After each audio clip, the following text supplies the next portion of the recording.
নিচে নতুন মালচিং, উপরে নতুন মাচা, গাছের কেন এই দুর্দশা? এই দুর্দশা জানতে হলে আসতে হবে আমার সাথে, চলুন।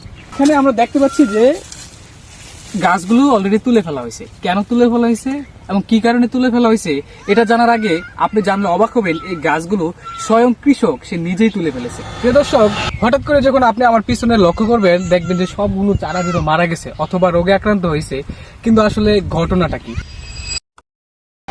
তো কেন বলছিলাম যে আমার সাথে আসতে হবে এই ঘটনার মূল সূত্রপাত, মূল ঘটনা কেন ঘটানো হয়েছে সেটা জানার জন্য।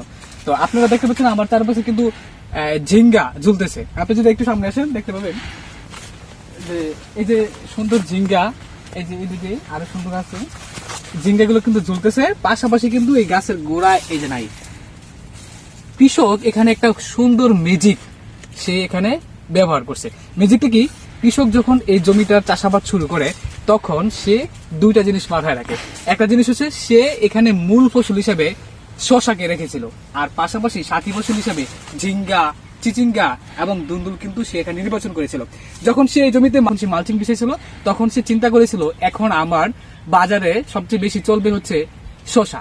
সে শশা চাষাবাদ করেছে, পাশাপাশি একটা শশা গাছ রোপণের পর আরেকটা শশা গাছ রোপণ না করে সে একটা ঝিঙ্গা, একটা ধুন্দল, একটা চিচিঙ্গা কিন্তু সে রোপণ করে দিয়েছে।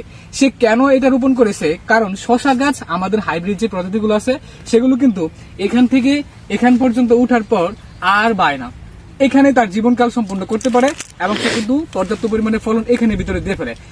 আপনি লক্ষ্য করলে দেখবেন আমার উপর দিয়ে পুরোটাই মাচায় সে আছে।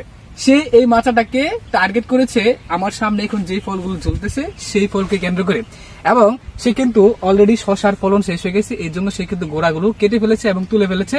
পরবর্তী যে ফসলটা সে ওইটার সাথী ফসল হিসেবে রোপণ করেছিল সেটা কিন্তু অলরেডি মাচায় উঠে ফলন দেওয়া শুরু করে দিয়েছে। এভাবে কৃষক তার নিজের মাইন্ডটাকে গেম হিসাবে খেলে সে কিন্তু ফসল উৎপাদন করে যাচ্ছে এবং আমাদের কৃষককে এগিয়ে নিয়ে যাচ্ছে। দর্শক, শুধু তাই নয়, কৃষক এখানে কিভাবে গেমটা খেলেছে আপনি লক্ষ্য করলে দেখবেন এখান থেকে এখানে দূরত্ব মোটামুটি 6 ফিট। তো এই 6 ফিটের ভিতরে সে লক্ষ্য করেছে, চিন্তা করেছে যে 6 ফিটের ভিতরে তার শশার যে জীবনকাল সম্পন্ন করে ফেলতে পারবে। আর বাদ বাকি উপরে মাথাটা সে পরে দিয়েছে, এই মাথাটা ইনস্ট্যান্ট দেয় নাই। যখন এই ঝিঙ্গা গাছটা এইটুকু উঠছে তখন শশার সম্পূর্ণ ফলন দেওয়া শুরু হয়ে গেছে। শশার ফলন দেওয়া শেষ, ঝিঙ্গা গাছ অলরেডি মাথায় উঠে গেছে, আর শশা কিন্তু অলরেডি শেষ হয়ে গেছে। শশাটা সে এই জন্য কেটে ফেলেছে। এই জন্য বললাম গাছ কেন কাটা, গোড়া কেন তোলা। এই সূত্রপাত এবং এই ঘটনার সূত্রপাত জানতে হলে আসতে হবে আমার সাথে। দর্শক, এটাই ছিল কৃষকের একটা মাইন্ডসেট এবং সেই মাইন্ডসেটকে গেম হিসেবে রূপান্তর করে সে কিন্তু বাজারে খুব দাপিয়ে বেড়াচ্ছে।